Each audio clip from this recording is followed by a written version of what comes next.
Hello, Tom Levecki here with the latest edition of the New Theory podcast. So this is a very special podcast, Mother's Day, 2020. You see the COVID edition in quarantine, and so I had some previous guests on. So New Theory, we've had billionaires on, we had actors, different walks of life, right? Everybody has different success factors. But one of the areas that have been particular interest to our audience has been the mafia, candidly.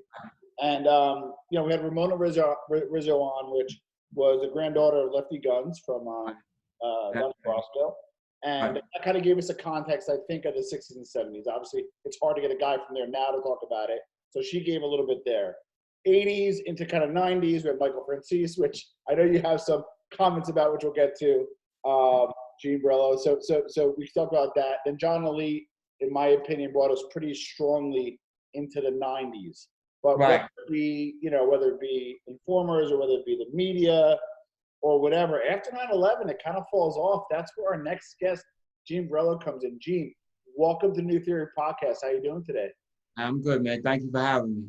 All right. So that's the thing, right? So you are the real deal. There's not much. So we're going to talk about why that is. Is it good? Is it bad? And right. Before we start, tell us about your formative years, Tell us about your beginning and what made you growing up. Basically, coming up, I was a wild kid, and I was in the Italian community. So, like I said, majority of the time, the communities that we grew up in are all mafia influenced. And I was born into mafia. My uncle was Fat Andy Ruggiano. He was one of the most notorious field captains in Gambino history. If you really want to break it down, one of the most respected men. I had another cousin of mine that was associated with the Gambino family. He was killed. Like I said, it was all around me. All my friends were related. We all came up. So I was grabbed at a young age because of my capabilities and willingness to, use violence. And I really believed in that life, coming up. So that's how more or less I got into it. And it was about the money. Like I always say, I like the money, Yeah. So I want to talk about your core though, because I want to show you progression. So did you grow up with your mom, your parents, your family? Who did you grow up with specifically, and how did they influence you prior to getting influenced by the mob? Okay, so basically I grew up with my mom and dad till I was like 8 years old. And then my dad, they divorced, and I kind of was raised by my mom, my grandparents. And my grandfather wasn't a mafia guy, but he was around them his whole life. His brother-in-law was Fat Andy, obviously, he hung out with all of them, but he never really got involved, more or less because he got locked up for hijacking, interstate hijacking, and his sister, my Aunt Jenny, which is Fat Andy's wife, told him, Andy, no, not my brother. He's not going in, not my brother. So after that, he wasn't allowed to do nothing no more. So Andy made sure he wasn't allowed to work no more. So he kind of drifted out of it, but he was always friendly with them, and he always taught me everything and about stuff, and I kind of learned a lot from him. That's a good woman. So did you grow up, right? So you obviously grew up into it in a sense, but did you grow up where it was normal, everything was normal, kind of like the mob life and the nice stuff and all that, kind of good and bad with it, right? And then the real world was kind of weird, or did you grow up kind of like a semi-normal kid, and then you saw the trappings of the mob, and it kind of lured you in? What was that? Like I said, growing up, we didn't believe in calling 911. We're only allowed to dial it. That's not in our cult. It's just we weren't allowed. The cops to us were the enemies. We hated them. Especially FBI. The cops. That was always known that all our friends' fathers were in jail or who's dead, and so we just didn't believe in cops or anything of that nature. So the regular civilians to us were just different. You know what I mean? If you said call the cops in front of us, like, what the fuck you said? That's the way we were, So I was pretty much raised as don't call cops, don't. But was it like, hey, Uncle Andy's going away for vacation, the Italian vacation, or was it real deal? Listen, he's in jail. Well, he's been in jail before I was born, and then he came home in '96, and we were with him all the time, and then he passed away in '99. But his son, Anthony, his oldest son, Anthony, who he always was in and out of jail too, and he's my mother's first cousin. And then his son was is my cousin. We were like best friends, so we were always together. And Anthony, kind of always told, we kind of like look up to him. and he was a mafia guy also. Got it. So it was always around us. So this brings it to late '90s, right? Pretty much. Right. Okay, and you're what, 18 years old-ish, or what? You're roughly. In the late '90s, I'm about 16 years old. Right. Not a middle old. Okay. So when did you start? Like, give us like your first like set of work, and then was it mob related? If not, when did you do stuff? And I know you had. You see, the funny thing is that I first started off selling drugs, like little things, you know what I mean? And I wasn't involved in the mafia yet. I actually started selling drugs for Hootie, which is he was a Gambino guy named Anthony Russo, and I actually started off with him, and that's how I started. I started off selling drugs for him, and then slowly but surely I started getting worse and worse, and I went from drug dealing to doing stick-ups, and then from stick-ups I went. That's after I got noticed with the violence. That's when they kind of took a notice of me, and they grabbed me. So because I want to appreciate this, and I'm going to give you, we talked a little bit, and we had some people on, and just being from New Jersey and being Italian, you're going to run across people in your life. It's the reality of it. So, but there was a little bit of kind of the movies where the mafia didn't deal in drugs. I know it's horseshit. But that's kind of the old standby. Is that super horseshit, or once you kind of get your butt and you got to walk away from it? Walk us through drugs and the mafia. Okay, so that it's half and half, because I'll tell you why. A lot of them will take the money. Here's the thing: they won't protect you. So like they'll tell the drug dealers, "Oh, we got your back." But when it goes to a sit down and they find out they're protecting a drug deal, then it's like, "Oh, I don't know what he's talking about." But they'll take the money. So, a lot of the guys in my crew that were straightened out were drug dealers, and they became mob guys. Two of them, Pudgy, Nicholas Festa, he was a huge pill dealer, and he got involved with the mafia because he was getting extorted by the mafia, and then he just became close with them. Same thing with Mike Palmacio, huge drug dealer. Everybody was trying to extort him and rob him, and then he ended up getting pulled in by my people, and they became a member. They all, a lot of them start off as drug dealers, some of them, but also. Like, we were robbing drug dealers, you know what I mean, and terrorizing them. But for the most part, drug dealing is a part of the mafia. Yeah. They don't want to say it, but it is, So that's a dirty secret, right? So So you brought up some great points, right? So you started selling some drugs, started out that way, and then you were still, as you say. And my interpretation of that is robbing drug dealers. So give me, is this like the corner guys? Would you rob stash houses, distributors? Yeah. Well, for the most part, when we're doing armed robberies, I'm not going to say we're better than gangbangers, but we just don't do random robberies. You know what I'm saying? We're not going to just walk up the block and rob a cell phone and a leather jacket. That's not what we're doing. We're getting tips. Yeah. So 9 out of 10 times, somebody will tip us off where the money is, what's in the house, what the guy got on him, and that's how we'll go about it. We just won't do it blind. You know what I mean? We're usually getting tips, and that's how we get the person. Either friends and family. It's not random. It's actually yeah, people are setting each other up. Yeah.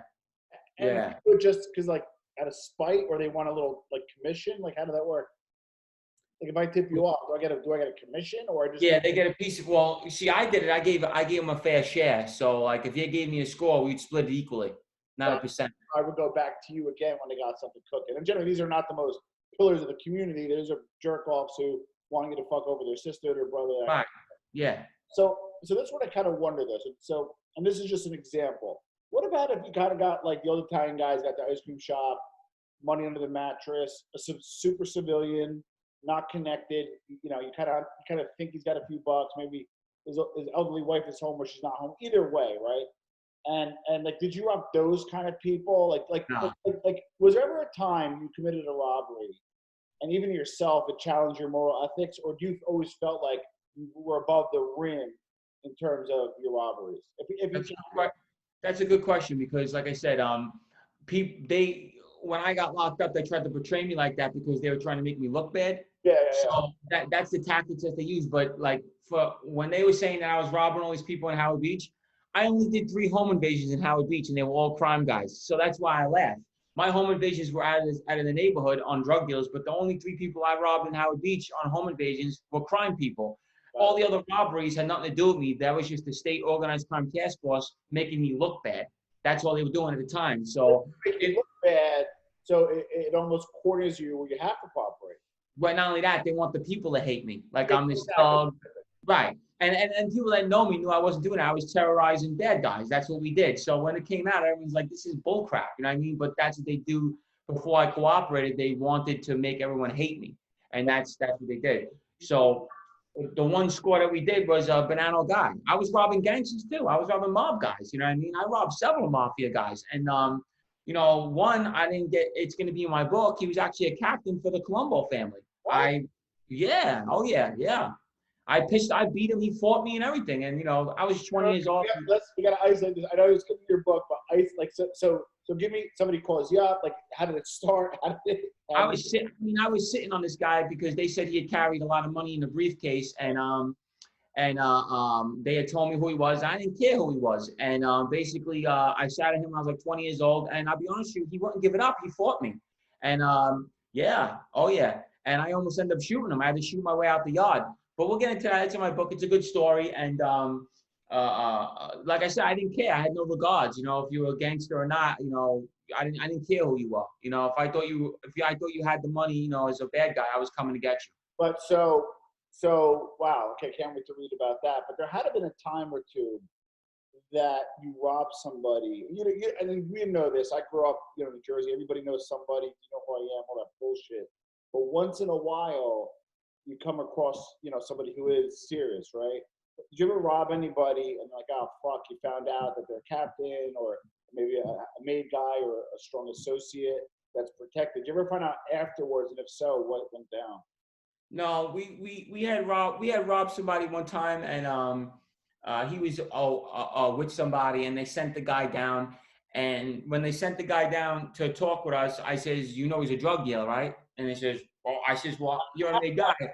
How you protect me? So right there, I win because, you're coming down, you can't sit. So if I go get my people right now, if I go get the old man, Vinny, and you go to the table and you're talking about I robbed a drug dealer, what are you doing here? Yeah. You can't protect drug dealers. So it's like, you got to know when. They're going to try to stay away in drug money. I'm going to say it's drug money. So who's lying? Who's not? You know what I'm saying? So it's like, you can't protect it. So it's actually a win-win, When you rob drug dealers, the gangsters can't protect them, but they'll make it like they are just to get money from them, but they really can't protect them at the end of the day. Well, so what's interesting is, and chatting with you a little bit, and I saw some of your stories, and tangentially, we have some mutual friends, which you and I talked about offline. You were a renegade. I can't imagine that you haven't caused a sit down or two. Just hundreds. Yeah. So give us the closest maybe you got to being in super hot water, and if so, what did you do? Yeah, I actually was one time I was sent to beat a guy up because he disrespected Ronnie's sister, and that was the guy. Ronnie G. Ronnie G. Alonzo. So his sister, I was very close with, Judy, and some guy called her a fat something by a park, and the old man sent me to throw him a beating. Now I didn't know that his uncle was Conrad, a skipper for the Genovese family. So me being a nut job, I sat on the guy for 2 days. I couldn't get him. I got mad and I just went into his house when the door opened, and I beat him up in his house with a billy club. Right, beat the shit out of him in front of everybody. And what ends up happening is that basically the Genovese family didn't like that I did it because it was in front of his mother. I beat him up with a baton, and then when I came out, I smashed his car up too. So at the end of the day, this is when I knew my name was really out there. Barney, who's the boss of the Genovese family, called me a walking time bomb. And and they actually wanted to get me. So the old man had to sit for that, Vinny, and Vinny had to explain to them, he disrespected my niece. It's not gonna. What do you think this is? He's gonna disrespect my niece, and nothing's gonna happen to him because he's your nephew. It don't work like that. Right. So basically, if Barney got my name in his mouth, he's mad. If it went that high, right. He's mad. So that was the closest I came to possibly someone really making a move on me over something I did. Wow. So and this actually is good because you're starting to link. Okay, so you're doing a lot of stuff, and right. Then you had a first stint in jail. But your first stint in jail, I believe you weren't like super connected. So would you get arrested for, and how was jail like? I was actually arrested with my grandfather for a kilo of cocaine. Me and my grandfather had a direct sale of a kilo. Yeah. And yeah, I was 18 years old in Rikers Island, no bail. Yeah. And it was pretty crazy, man. I was telling him how bad Rikers Island is. It's no joke, man. It's really, really violent, really dangerous. And you it will definitely make you a believer. You know, that place is not over exaggerated. It's extremely violent. Wait, And so it's, hold on. I don't want to cut you off, but so when you bought it, I mean that at the time had been 30, 40 grand at least, right? I think I was getting it for like, I think we were selling it for 34,000. We were getting it for like 26 or something like that. Oh, Yeah. wow. Okay. And then, so if you don't mind me asking, like, was it from an Italian guy? Was it from cartel? Was it from? No, I got it from a Spanish friend of mine, and I actually went to Hootie. This is funny. I went to Anthony Russo, and he says, "Gene, don't do it. Cops buy kilos." I said, "Nah, man." And he's like, he was right. He says, "Don't do it." He kept telling me. I was like, "No, Hootie, give me a brick." I said, "It's good." He goes, "Gene, don't do it. Cops buy kilos." And it always stuck in my head that he told me that. And it ended up that it was a guy named Danny Marcha. He had set up my grandfather, and he was working with the police. Yeah. Shit. So now you're young and in Rikers, and listen, like, and I'm being respectful as possible. Like, you're from like Queens, you're from Howard Beach, and there's a certain level of toughness. Trust me, I wouldn't want to talk to a lot of Howard Beach dudes, but you're going to Rikers, which is like the Gangbang.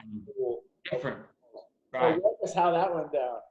Well, you know, like I said, I'm a wild guy, but you know, you get more wild because it's just chaos. So I gotta adapt. You know, I'm not gonna be a victim. So basically, you know, I got into it a lot. I got jumped and all kinds of stuff. And then eventually they started liking me. And me and the gang members always got along. I had a lot of them working for me in the street. I always got along with the gang members. And they don't consider Italian people white. They consider us other. They say, you're not white, man, you're Italian. That's how they look at us. Or the blacks and the Spanish. They don't look at us as white boys. Interesting. So okay, so you get out and then get back and I'm interested in the business aspect. So let's treat this like a business for a second. You get out of jail, you get back with your crew. Give us your streams of income. Like, what was your steady stream? Like loan sharking. What was your what's the different revenue streams and what kind of thing that look like? Right. So basically, when I was full-blown mob guy, I was a huge loan shark. I had like 250,000 out in the street. But I had it out for my boss. So I get the money at one point. So I make money on it. So I was making like 20-some hundred a week just off loan money. Really? And then I trust you. Here's 250K cash. Well, no, you don't do it like that. It's just whenever I need money, I'll go get it. So he's away at the time. So I'll say, I need 5,000. I'll go grab 5,000 and I'll go give it to the person. And I put it on a list. Yeah. And over the year, it accumulated to like $250,000. And that's how much I had out with him. And I was, and then I had a big half sheet with sports. So I would get a lot of customers on my half sheet and I make some thousands. I was pulling in probably 5,000 to 10,000 a week, like I always said in my high. And I was doing like 30,000 a month, a little over that sometimes. And then that on the books is like, so you're the top 1% of earners. Now, can you spend freely or did you have a BMW? I never owned anything. I always leased cars. All my, I lived in a regular apartment. I didn't have a big house, none of that stuff. And that's how I did it. I was a party guy, so I would go out a lot, and I like nice clothes. I go shopping every day and jewelry, and that's how I was. I just lived like it was never going to end. So that was like in Manhattan. Was that still like the Limelight Palladium days, or those days were done? Like, where did you go out? No, I was going more like Long Island clubs, or we go to the city a lot, or I go to Greenhouse, or I go to One Oak, spots like that. Yeah, and it was pretty. I had a good time. I did. I had 2 cars. I had a social club. I had an apartment. I had everything. I was the guy for a little while. Now during that little run, you're making a few bucks. You're connected, so like you're somewhat untouchable, right? Somebody, if basically. I mean, I wouldn't say untouchable, but I was feared. So I was one of the guys they didn't want to have problems with. Yeah. I was known to play with guns. You know what I mean? That was my thing. I loved guns. I was pretty violent with them, and that's people really didn't want no problems with me. Now, John Alite, who you partner with on your show, we'll talk about it a little later, is he broke it down where generally you're a hitter, which is your muscle, or you're an earner, and he was a very few that was both. Candidly, were you more of a hitter, an earner, a hybrid? Like I said, I don't want to make myself bigger than what I am. I'm just going to tell you the truth. John Alite was that. He was both. He was a killer. He was an earner. Me, I wasn't a big earner, but I made money. At one time I was bringing my boss probably, I was probably making him at one time probably $20,000 a month, which is not crazy money, but it's compared to some other people. But at one time he has like 10 guys under him, so he's making So Probably more than that. Yeah, he probably had more than that. But I mean, 20. Yeah, Ronnie was making about 30 to 50,000 a week. But I mean, I was bringing him with loans and sports about 20,000 a month average. But I was more violent. My thing was more of I was a violent guy. That's what my role mostly was for him. I did go with money, but I wasn't a multimillionaire. But my thing was more of henchman. You know. Got it. Right. Now, I don't know if you would even know this, but were you close to becoming a made member? Like were you groomed? I was actually supposed to go in 2012, Okay. but I didn't because Ronnie G said he wanted to be there because he was in jail. And then when he came home in 2013, Vinny was trying to put me in, and then he said that, Ronnie told him, we got to wait because I don't want Gene to go on my list because then he can't hang out with me because I'm with the guy every day. So when I become a member, I go on his list. He's on federal parole, and I can never go near him again. See, if I'm not a member, he could pull it off, or I can still hang out with him all the time. The government knows once you get your. Is it a government thing? The day they know the day of. What? Literally, yeah. I don't know how they do. Yeah, they literally know the day of. It's crazy. So much for secret society. All right. So for whatever reason he held that maybe political. Now what happens there? Like so what does it mean? And this is why I wanted to have you on, for many reasons. But what does it mean? And give me the good and the bad. What does it mean to be a made member today? Like if you became made, what does it really mean? Where is it? Nowadays, back in the 80s and 70s, it meant something. Nowadays, it means nothing. Yeah. Basically, I wanted it because I felt like I deserved it, and I felt like, everyone else felt I deserved it. People used to come up to me and thought I was straightened out, and they'd be like, "You're not done yet?" And I says, "No." He goes, "What the hell?" He goes, "All these other guys are in, you're not?" He goes, "Yeah." But how's that? You do everything. I says, "That's the way the cards fall, Yeah. But nowadays it means absolutely nothing. We have guys that are getting straightened out now that I could tell you that never did anything in their lives. Nothing. Legitimately nothing. So it really means nothing anymore. It's just a title, and you basically have your own crew, but it's really not good to be made because then you have mandatory kickups. Yeah. You have to follow a lot more rules, yeah. And it's actually better not to be a member, to be honest with you. Now it's interesting because I want to wear your hat at the time. So let's just say, sake of argument, I'm a jerk off, I'm a nobody, and then maybe because my uncle or whatever, I get my button. It dilutes it for you and makes it not as important because you kind of had a protection anyway. Right. So yeah, go ahead. Right. So like I'm saying, like that's the whole problem that a lot of guys that were really out there doing stuff. We don't like the guys that are getting involved that never did nothing. Like we had a guy in my crew. His name was Nicholas Fest. They call him Pudgy. And like I said, I was good friends with him. But the kid was literally getting robbed all the time, abused. I mean, he gave Ronnie $10,000 a week, so Ronnie loved him. So Ronnie would tell me to protect him like he's his son. All right. So the kid was literally a victim, and they ended up making him because they felt like they had to. After so many years of him paying, he'd never been into a fight. He's never swung his arm. He's never shot nobody. He's never killed nobody. He's never robbed nobody. He's never done nothing except for give Ronnie money. That's all he's done in his life. So, and people actually used to make fun of him. You know what I'm saying? He was known as a joke. He's 75% Irish, 25% Italian. Yeah. His last name's just Italian. He's mostly Irish. So it's it don't matter no more. They just put in whoever, just to fill slots. So, yeah. All right. So, and I'm just going to give you my understanding, just again, talking to John Alite and so forth. The Bonannos got really kind of screwed up a while ago. Keep it simple. I guess there was a commission or whatever, kind of got removed. And then Joe Messino was a major boss in Queens, hooked up even Gotti and so forth, brought it back to a point of, hey, we're players again. And then the boss flipped. And I believe that was under your, under your time. So walk us through that. That had to be crazy. And give us. Were you on the rise, on the decline, and then what happened? Right, because when he flipped, 10 other captains flipped, so the whole family was pretty much crushed. I mean, it was we were almost as bad as the Colombo family when they went bad. They have nothing left. But at the one point, the Bonanno family was the laughing stock too because Joe Messino, the underboss, flipped too, and all the captains. So the whole family was wiped out. And and it basically gives people like us, what the fuck, if they're going to cooperate, you can't trust anybody. Joe Messina's like, he was like the Don, you know what I'm saying? So it's like, and at the one point, a lot of the other families were saying that they didn't recognize anybody that came under Joe Messina. So if you were straightened out under him, he straightened out a lot of guys. So everybody's flipping out saying, how you not going to recognize me because you came under a rat? So basically they're trying to say they won't recognize his members no more. So that went on for a little while, and then it stopped. I believe we didn't have another street boss. I remember 2011, we got a guy named Tommy D. And that was the first street boss we had since Joe Messina. He was actually acting boss for Mikey the Nose while Mikey the Nose was in jail. Yeah, okay. Mikey the Nose was always the boss, Yeah. but he just appoints people for the street, and he appointed the guy Tommy. Now, what fascinates me about organized crime is the structure. It's been around 400 years, and frankly, I think it will be around for another 400, maybe not in the same capacity. But how important was it to have a leader, even at your level? Was it important, or you didn't care, or it actually did a little bit to show your colors, feel good about an organization? How important was having leadership in the equation?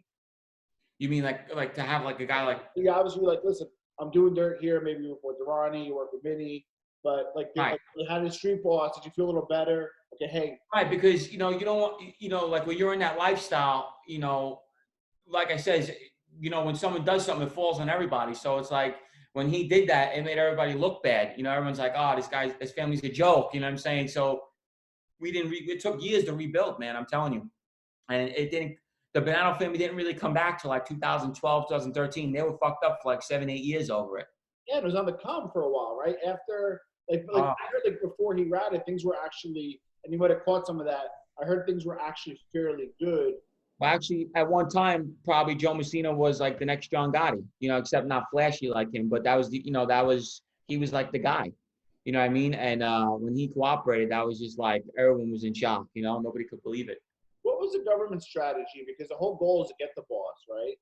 After you get the boss, who is there? Well, so what's the strategy there? Well, think of the message that it sends. If Joe Messina could flip, that shows you there's no loyalty in that life. Think about it. Sure. Think of that message. At the end of the day, we used to say, how do they give this guy a deal? He ordered all the murders. He's the one that's calling the shots. But it sends a message to the mafia. There's no loyalty. Look, your bosses are ratting. Yeah. So it's like, it's a good message to send to the people. Like, look at this. It's a joke. You know what I mean? How he's going to look up to somebody. He's not taking his time. You know what I mean? And what does it mean to like the neighborhoods, like a Bensonhurst, like a Howard Beach, like a Heights, where there was historically an organized crime presence, and now it's waning. We're starting to see maybe drugs on the corner. We're starting to see maybe stuff that would happen that never would have happened in a million years. Of course. So it did affect the normal people. I was just talking to somebody, and then everyone in my area is like hooked on heroin and doing drugs now. Like back in the day, like that was not going on. If you were selling heroin in that neighborhood or you were getting kids hooked on drugs, you might have got killed, shot, beat up, chased out the area. You know what I mean? So nowadays it's just, it's bad. Everybody's doing drugs, and there's no one over there to protect the neighborhoods no more, But you caught like some serious people, meaning like you were working, closely with Vinny Asaro, who was the original Goodfellas guy. Right. Through like the real times of heist of what you know, and then he also kind of sat you down like almost like a mentee and walked through mafia protocol. So walk us a little through that as well. Well, he would always teach me things, and like I said, he knew I was gonna be. He wanted me to become a member, and I was really close with Vinny. And the only reason why I got so close with him is because when Ronnie was in jail, he told me to report to Vinny while he was gone. Yeah. So I would work with Vinny a lot, but Vinny took a liking to me because I rob. I shoot, I'm like him, I'm violent. That's what he likes. He likes a street guy. So, so it was basically, he knew he could send me to do whatever, I would do it. And that's how he started showing me the rules and breaking down everything to me and making me learn everything. Like Ronnie taught me a lot also, but Vinny taught me, remember Vinny was a captain on the committee and Vinny was supposed to be the boss several times. He just didn't want it. Yeah. So he goes back to the 50s. So there's nothing you could really tell that man. What are some of those rules? Just out of curiosity. I mean, like as far as membership, a friend can never put her hands on another friend. You can't introduce yourself as a made member. You can't go up to somebody and say, I'm a made guy. To another guy, you have to be introduced. There's a lot of politics with this stuff. He was just teaching me everything. Once you put a joker poker machine in someone's social club, and it's from the Bonanno family, it can never be another family's social club ever. Oh shit. Yeah, so there's a lot of things you got to learn, like, just a lot of politics and a lot of stuff. Any mafia family, like I said, it's certain rules you have to go by, and he was just teaching me a lot of things, you know. Interesting. So Never sleep with another made man's wife, you know. Never, a lot of things. got it. So just to filter correctly, Bonanno's kind of got beat up, obviously, because of Messino. Colombo's, we know, like the war and that kind of stuff. As I understand, though, the Gambinos kind of resurrected a little bit because a lot of Sicilians came over. There was a big Sicilian faction, big into heroin, big money makers. So, like, I know, like, you know, Howard Beach has historically been a breeding ground, more the Gottis, I know, but a breeding ground for the Gambinos. So, like, the Gambinos, as far as you're concerned, were they legit, or they're still kind of scrambling as well during your time? I mean, like I said, they're legit, but they have a lot of cooperators too. And I think for the most part, all the mafia is falling apart. The only one family that's still kind of good is the Genovese family. They're the only one, and pretty soon they'll be falling apart. But like I said, they don't have no violence, so they really ain't facing no time. So, you know, like when you don't do violent crimes, nobody's really cooperating over 5 years. You know, I'm going to be honest with you. When you're doing the crimes I'm doing, you're getting 40, 50, 60 years, you know, you don't know where someone's going to be at in their life. You know, you don't know what they're going to do. Well, so you're an intelligent guy. You navigate the system, and this is conversation not for 2020. This is probably been navigation since the conversation since the 30s. Heritage, Luciano, you know, Genovese, and grew. And there's like, I suppose, like, they don't even know how many members, and members don't even know who other, like, they did it right. And I'm not justifying organized crime. I'm not saying good people, but what I'm saying is they did it right in the context of they survived and they're doing well, right? And you have maybe living off reputations, or they're the mafia, so I'm scared. Well, I'll give you a perfect example. For instance, like a guy like John Gotti Jr., right?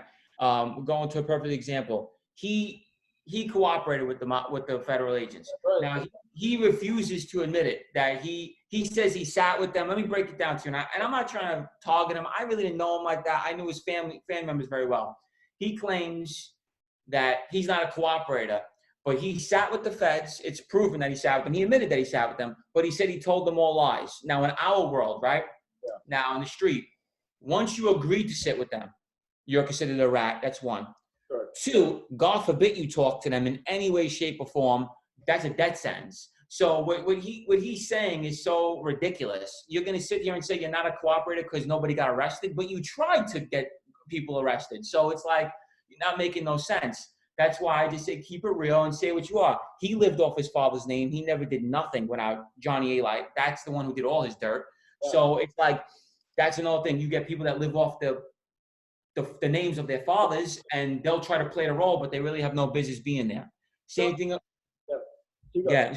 Same thing with Michael Francis. Michael Francis, who I don't know the guy. I knew his nephew. I had an altercation with one of his nephews, but the guy only talks about a gas scam. Now, I understand, you know, he was a capo regime, whatever he calls himself, or this stupid shit, whatever, these movie lines he uses.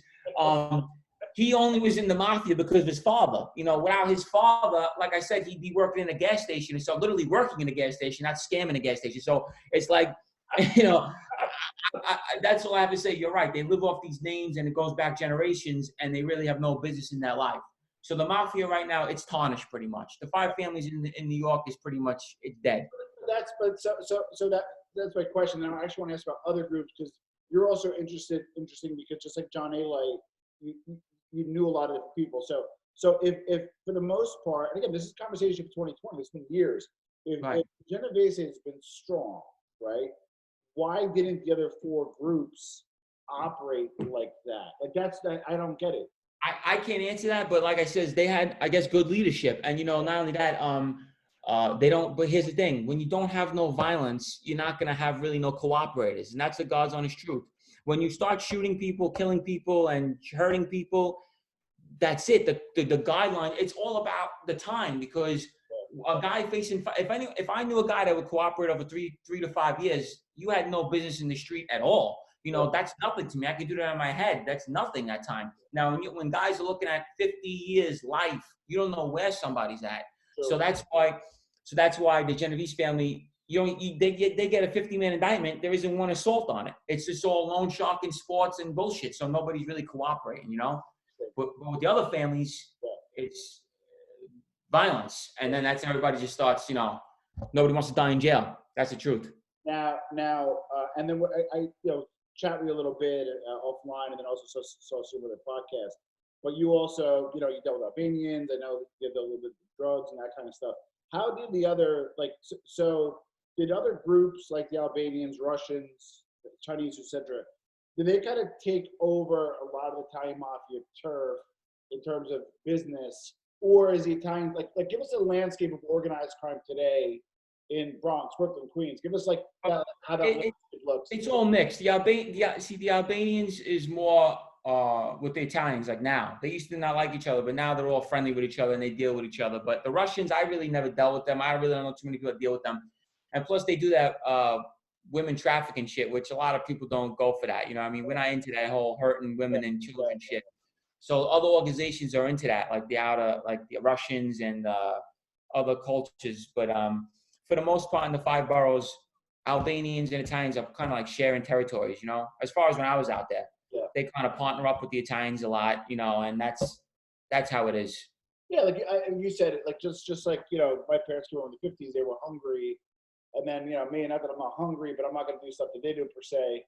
And now the Albanians are hungry, so Italians will utilize them. They're smart. Rather than try to fight, they partner with them. They join, right. The Albanians are wild guys. Most of them that I know are all nuts. They're all nuts, most of them right now. So you had a few stints in jail. Give us your last stint, and then I'm interested to hear of that point you're connected, you're super connected, but you're a tough guy. You handle yourself, but you're also connected.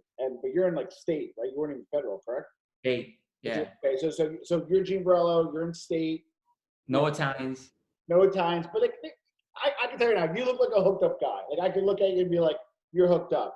There's a blood, a crip, they respect that, or fuck no, we don't care. How does that work? Well, they knew I was doing a lot of stuff in the street, so they wanted to get down with me in the street. They wanted to work for me. Yeah. So a lot of times I would have a lot of gang members doing stuff with me in the street. So when I was in jail, I was coming out in articles and stuff like that. So they knew kind of, and I was always cool with them. They knew I wasn't a punk. I was looking out for people in jail. Kids that would come in that couldn't handle themselves, I would get a little table for them so they had a place to sit down and stuff like that because the gang members respected me. Yeah. Nice. So you were smart. So you assimilated quickly. Now, why hasn't? So that's the other thing too. And I'm not just saying this, but that organization's been around for a long time, right? But other groups, even gangs, have not really graduated to take over. So how does the future look? You think, there's always going to be Italian mob, but weekend, you think it'll be extinct? I think it's gonna go eventually because the kids coming up now, they're not even interested in that. They're more playing Xbox, doing drugs. They're not really into the street. You know what I mean? Yeah. 90s babies is kind of different now. It's 80s babies was the last of not old school, but still kind of old school. You know what I mean? 90s babies is just a whole different generation. Everything's the phones and internet. It's totally different now. There's really nothing coming up. When the old timers stop dying, that's it. It's a wrap. Now we're gonna conclude a little bit. You were on your 3rd stint in jail. You did not inform. You were sitting tight. You were battle tested, frankly. Right. And what kind of brought you to cooperating? Give us those series of events, and then what was that moment? No, I never said it. I never said this before, but it was almost out of spite. Okay. I gotta say, I wanted to change. I was sick of the life, but I hated Ronnie G so much that I was hoping that I could just cooperate against him, but it don't work like that. I hated the guy. I grew so much hatred from that. I did everything for this man, and he turned on me. I literally would take a bullet for this guy, and he turned on me over nothing. That I literally almost did it out of spite. I wanted to see everything. I just wanted to. That's really what happened. But then I really started seeing also sitting down nobody really does care. Everyone turns on you. As soon as you go in jail, everybody forgets about you. It's not there's no loyalty. People are trying to rob your stuff, or they think, oh, he's gone now. Who gives a fuck about him? And it's just horrible, man. I devoted myself to people that didn't give a fuck about me. Now, here's the thing, though. And if you're comfortable chatting about this, on any interviews, I don't believe I've seen why you and him beefed or why, hey, this is what Ronnie did in order for me to lose faith. Are you comfortable sharing that, or is that something? Well, for one thing, he didn't practice what he preached. So he would send me after people, and then he would become friends with them. So he had me try to shoot a guy for him while he's in jail. The guy knows it's me, And then when he comes out, he's hanging out with him. I said, how the fuck are you going to bring this guy around me? You just trying to shoot this guy for money.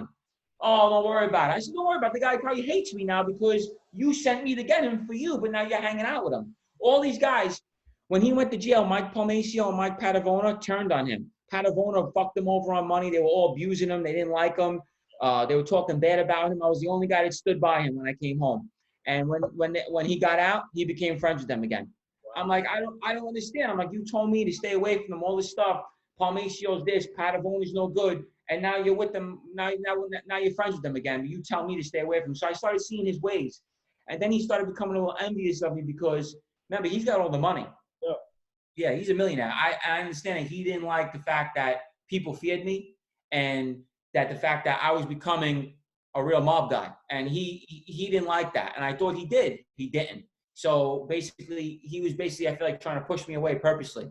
And I seen it, and he was giving me ultimatums that I got in my book, what he did to me. And he basically tried to make me pick, and I didn't like what he did. And then he started talking down to me in front of people and trying to belittle me all of a sudden. And he's supposed to be like my guy. And I ultimately robbed him for like $300,000, and I went to Florida. That's the truth. And I declared war on him. Yeah. Yeah. With $300K and bolted to Florida? Well, $250,000 of loan money that he didn't know where it was. I had his list. I fucked him on it. 250 G's. Well, hey, I'm here. Whoa, this is a biggie.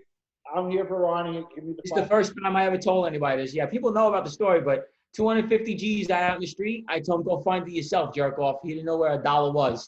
And then I robbed him for like 50K cash. And then so you blasted Florida, right? And in Florida, I know it's open territory, but there's some guys that way, lingering around. Did you go to the guys that you knew because you didn't give a shit? Well, here's the thing. Ronnie G was very hated. So everyone still talked to me. I was talking to Palmacio while I was in Florida. That's a guy in his crew. They hated him. So he didn't even know that. I would talk to everybody. I was talking to Pudgy, everybody in the circle. They all hated the guy. They couldn't stand him. They had no choice. He was, his family's the whole structure. Yeah. So they all don't like him. I used to talk to everybody. Everyone's like, Gene, I wish he was gone and you were here. Everyone, I was like, listen, fuck him. I'm done with him. He go collect his money himself. And I declared basically war on him. Me and him were like hated each other.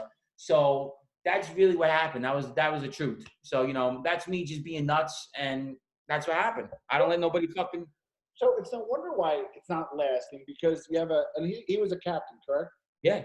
Okay. So you have a captain, and theoretically there should be a soldier, and then you. So right off the bat, like, rank is kind of broke because you also had, in all fairness, you had unbridled access. Like a guy like you. I ran all his sports businesses. I ran his big sport. I ran all his money. I collect all his money. I met up with people that I wasn't even supposed to meet up with. For him, I used to give messages to people. Vinny used to talk in front of me openly, which is not even allowed. You know what I'm saying? He would talk right in front of me. I met the boss in the hospital visiting Vinny, Tommy D. He introduced me as, he'll be one of us soon, talking about, like, that's how he looked at me. Yeah, and that's what I'm saying. Like, this is how they looked at me. Of course, people are going to talk shit now because they're mad at me. He's bullshitting. Everyone knew what I was doing. I protected people. I looked out for people. I hurt people. I robbed people. I did everything. But I was a real gangster at one time. You know what I'm saying? And that's what I was. For my time in my area, I was one of the worst guys. And, that's what it was.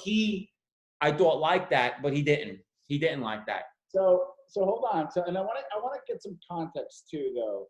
Is it like, hey, he was like, at one point, a mentor, sat in the backyard, smoked cigars, go to the christenings or weddings, or was it church and state? Listen, I'll meet you after 11 p.m., early morning. With Ronnie? Yeah. How was your relationship? Oh, no, I basically lived in his house. Wow. It was different. Yeah, I ate by the house every day. They had a spot for me at the table. His kids were like my brother and sister. I took, while they were in jail, I made sure everything was good. I was like literally devoted to them. And, that's why I was so heartbroken when he did that to me when he came home. Literally, they were like my family. Wow. Like I was with them 24/7. So, and the funny thing is that everyone thought like I'm the one that cooperated first. No, people know now. They had a guy wearing a wire in their crew. They didn't even know. One of his best friends wore a wire on them for 3 years. So it's like nobody knew nothing. Nobody knew this. You know what I'm saying? So. And then you have multiple other guys that were cooperating on the case. I was actually the last guy to cooperate, and nobody knew that. but they made me as the poster boy, which I'm not justifying. I still cooperated, but I was like the last guy on the case. They already had the case built for years. So it's like, you know, they all were blaming me. And then when it all came out and he seen his best friend was on the internet wearing a wire, he felt so stupid. You know what I'm saying? So this is what happened. Everyone hated him, you know, so. And bad leadership. No, so you get some, like, this isn't just like a mob. This is just, if you have a business, right? You need the right leadership, right protocols, right. Your people, treat them with respect. Right. So we're going to conclude soon, but so just as more of a newer thing. You know the rapper 6ix9ine? I'm assuming you heard of him, right? Right. Yeah. Yeah. So he rolled on, you know, his. With him, I'm a little nervous for him, and I would love to talk to him because he told on gang members, Bloods, and they're actually still very violent. And they will shoot you in broad daylight. I mean, they don't give a shit. You know, I mean, I was locked up with the Bloods. They're bad, man. Those kids. I said, you give me 7 of these kids, I'll take a state over. They're bad. You know what I mean? So, like, I'm a little nervous for him.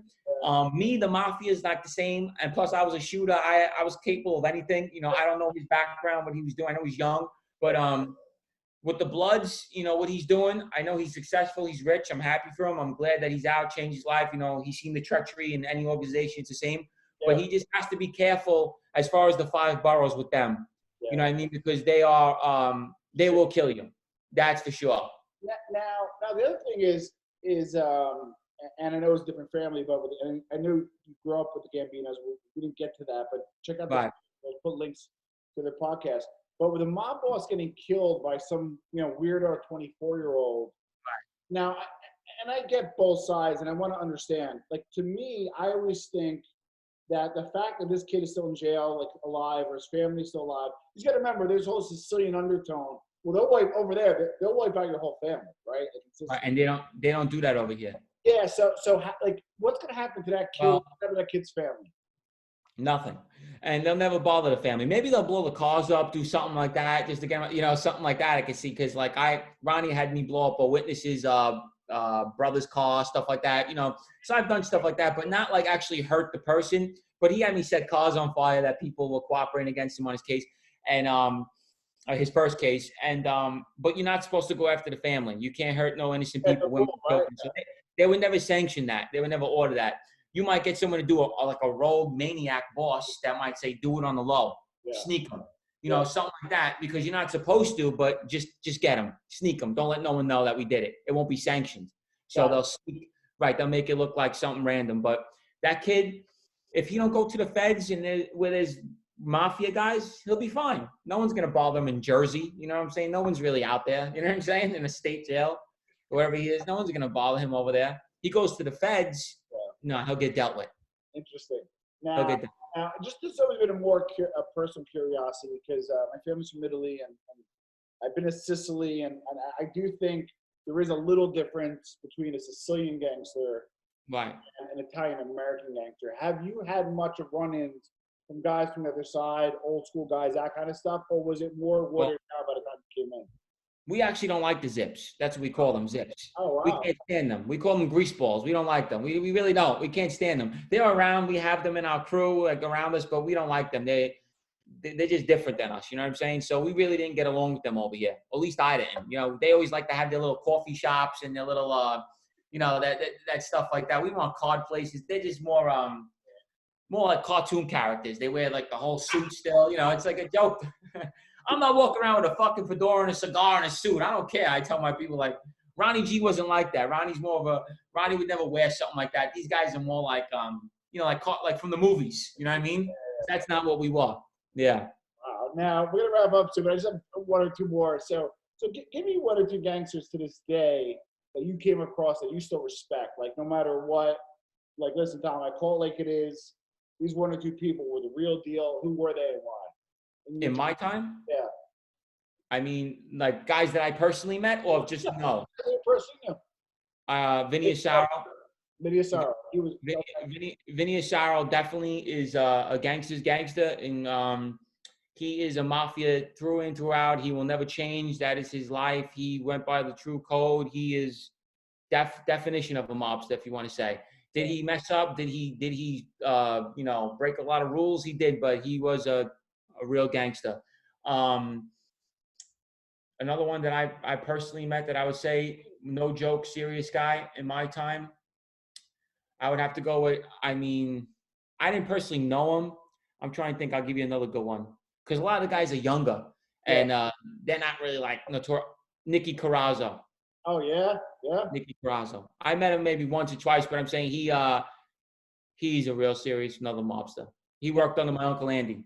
He was, I could say he's definitely a definition of a gangster also. Now, conversely, give me one person who just like, you know, maybe publicly, it could be little or before your time or during your time, who was a big name that was in the papers, but behind the scenes was like a joke, in your opinion? This maybe John Jr. Is that? John Gotti Jr. Okay. Wow. Okay. Wow. Yeah. Yeah. He's actually, people don't even realize that people used to make fun of him in my area. I swear to God, he was like when his father passed away, they were like jokes, that family. I swear to God, I'm not just saying it because I'm friends with Alite. I'm just being, I was best friends with the grandson. The younger grandson worked for me. They're like, they should be actors. They want to be like, they just love, like, that's their thing. He was like nothing. Like, he just made, he lived behind his father. He was like, to me, to everyone in the neighborhood, he was like a clown, you know?